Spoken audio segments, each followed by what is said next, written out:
These are crimes against humanity. Energy harvesting through all 5 pillars of power. Organ harvesting by way of human trafficking,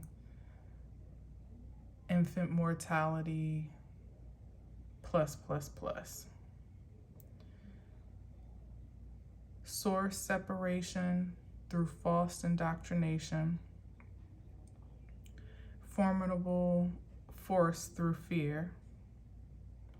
Induced scarcity, poverty, codependency, violence. Spiritual separation through energy siphoning. Mental manipulation. Greed, capitalist capitalism. Racism, classism, sexism, misogyny, ageism, plus. Miseducation, educational inequality. Munchausen syndrome by proxy. Medical manipulation, monopoly, malpractice. Abuse of marginalized masses, especially economically, also emotionally, psychologically, energetically, etc. Imbalanced justice system, corruption. Gatekeeping, gorging entertainment industry. Narcissistic neurosis. Diabolical drug distribution. Multidimensional generational genocide. Earth environmental abuse. Media information and manipulation. Manipulation of positions of power. Angelic force assassination. Divine union destruction and separation. Larceny of intellectual property, land, and assets. Invasion of privacy for capital consumption. And creative corruption, just to name a few. Now, I posted a video titled Crimes Against Humanity. It was a reading. And a lot of times what happens in my videos is I'll watch back, and usually there's more of a concise message to me personally than what I was experiencing during the message. And then usually I'll watch again at some point if I feel guided to. And there's usually a more universal message than what I had connected to during the reading. And so what I've decided I wanted to do is start this aspect of an afterword, where if I feel guided to, I'm going to start sharing just some thoughts.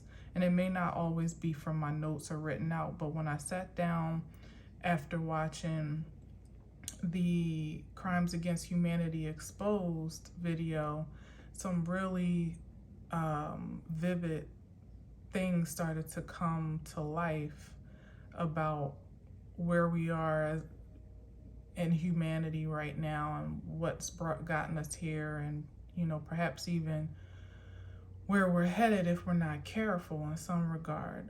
And when I started to just kind of write some notes and scribe what was coming to me, it was a bit overwhelming because it started taking me to places that I just didn't even intend to fully venture into. And I realized that this might not necessarily be a one message thing. I had to actually cut it off.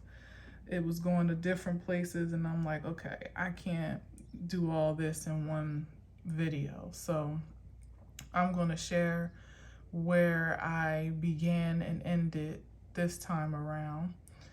But just a heads up, there may be an opportunity for a part 2 or 3 or 4, I don't know, however the spirit moves. So anyways, this is the afterword of Crimes Against Humanity. I'm just going to read my notes as they are, and I'm not going to expound, because I feel like if I start to expound on different points too much, it'll be longer than what I really plan to have here. So hopefully we can keep it concise. Justice was the prominent energy in that reading. That was the first card on the bottom, on the first card out, and that's balance. There's an influx of intel coming into the sphere for human enlightenment of multi-dimensional essence and elements. And I realize that when I'm saying multidimensional here, but a lot of times you'll hear me say divine beings. And I'm realizing that when I'm saying divine, that's what I'm really speaking of. Multidimensional beings, that know or at least are open to receiving the knowledge of their universal makeup and their essence, not just confined to their human existence as we can sensationalize it in the earth, but are keen to there being an infinite essence of vitality that we are made up of, that we create within ourselves and around ourselves, and how that force continues to perpetuate itself throughout this realm and beyond, as a matter of fact. So just to clear that up when I'm saying multidimensional. So human enlightenment of multidimensional essence and elements. Balance is restored for emotional, mental, and material codependency, spirit, mind, body alignment. Distorted starting points were imposed by obstructive forces, inhabited and inherited by innately organic sources, these multidimensional beings, to perpetuate toxic cycles of codependency and corrupted creativity. The focus is on the material outcome, not the ethereal origins. Survive versus thrive, temporal versus eternal. The small majority has captivated the large minority to subscribe to inflated ideals of wealth while harvesting their energies to fuel and fund mechanisms for material monopoly. Capitalism, in quotes, is an unbalanced force or frequency that consumes more than it creates. This is of the business pillar of power currently being balanced. The value of the dollar, the drastic change in market, working class versus entrepreneurship, recession, scarcity, and shortages are all exemplary of how that energy is being balanced, the business pillar. These are the 5 pillars: business, education, entertainment, religion, politics, and they're all connected in some form or fashion.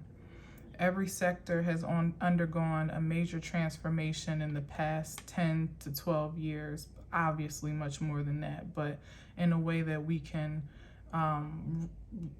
really identify with personally. It's become more of a personal conception rather than just some idealistic one. And more intense transition every sector has undergone a major transformation in the past 10 to 12 years, and more intense transition phase of exposure and evolution over the past 3. Politics is not limited to the American government system, but the world powers that were taking center stage. Spotlight on corrupt officials at the highest levels of power and trickling down to the lowest, i.e. the executive office and above.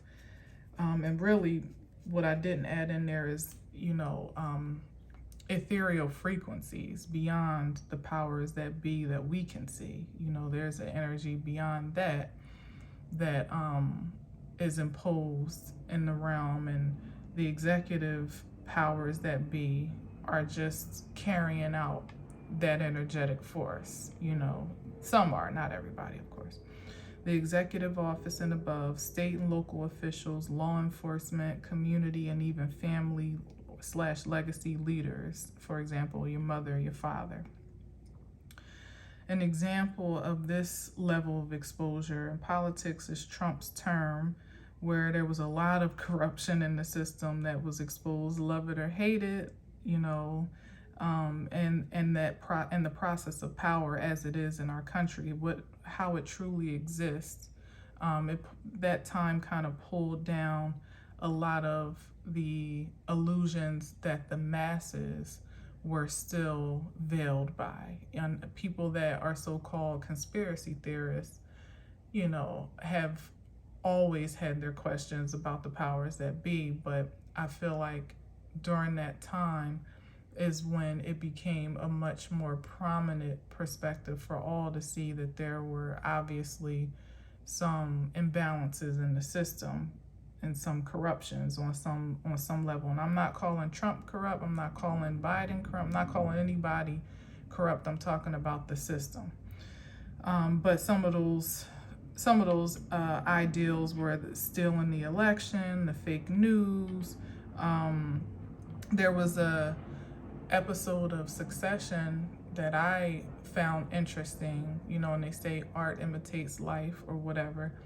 But if you watch Succession on HBO, there was an episode, and I forgot to figure out which one it was, but it was toward the end of the series, where there was a presidential election that kind of, in essence, kind of mocked the election that we experienced during, you know, the Trump and Biden race.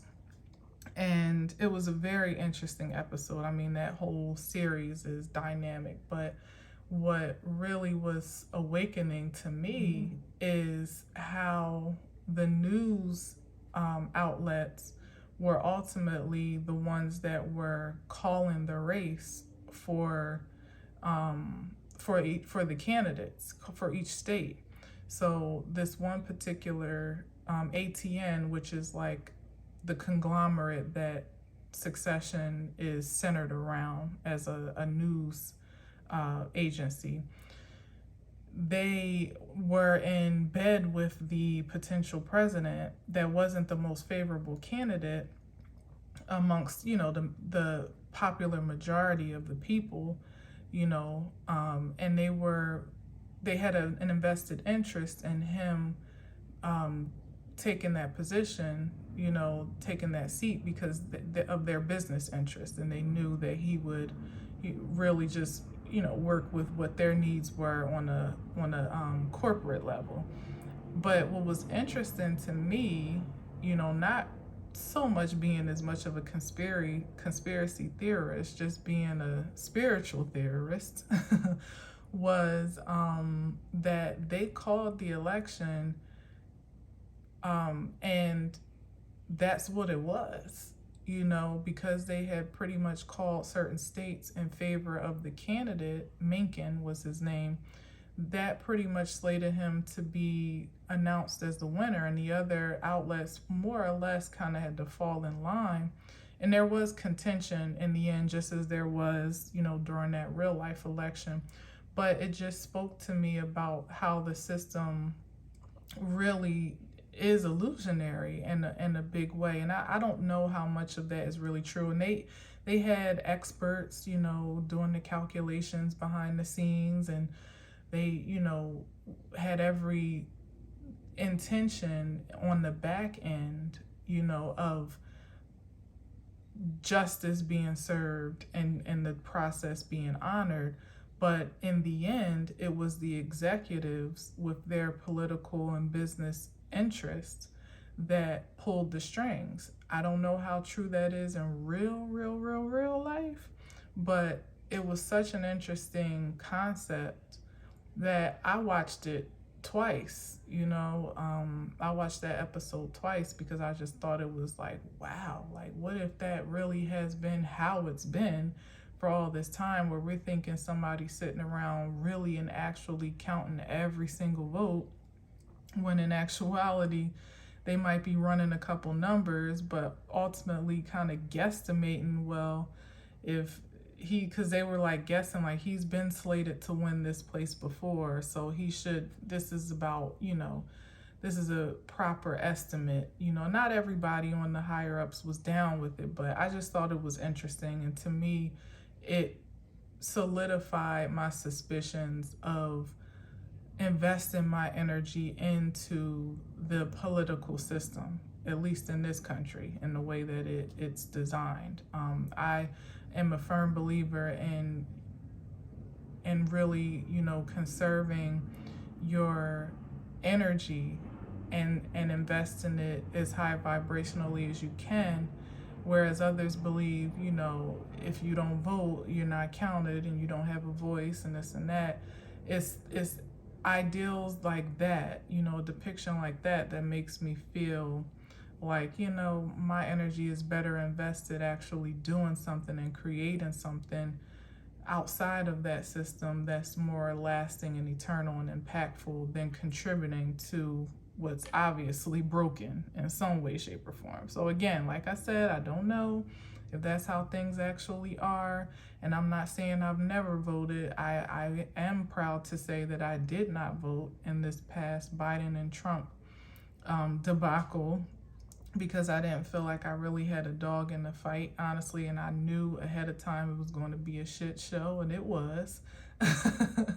And I felt like, the powers that be would work it out as they do, and the people that were, truly impacted weren't going to be any the wiser of it anyway, or any more well off anyway, with either one in office. And so far, more or less that's kind of proven to be true. But God bless America, indeed. Anyway, the system only persists to exist as it is because we collectively contribute to it.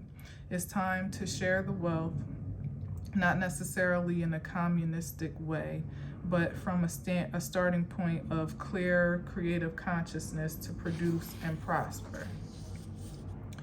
The deeper, darker, universal deception is harder to conceptualize. It has conspiracy theory connotation. Energy harvesting on a spiritual level is directly connected to religion, the religion pillar, but not limited to it. The dismemberment of divine, multidimensional beings from source, from self, from partnership, from collective force has been the determination of shadow powers to diminish true independence and sovereignty. All pillars work to induce stillbirths of divine souls from ethereal existence into human inhabitants. Soul awareness has been lost in transit through the stargates or the wombs of this realm, at least in this realm and perhaps beyond, and perhaps the universe. The womb is where life is formed, so it has become the front line of war against humanity. The strategies of attack have been ruthless and relentless. Too much to list. Food, chemicals, media, miseducation, false indoctrination, creative codependency, fear, scarcity, and so on and so forth. All leads to spiritual insecurity, which leads to mental instability or even insanity, and ultimately leads to physical poverty and codependence. These conditions have been regenerated intentionally and incessantly, so much so that it became a normal way of life.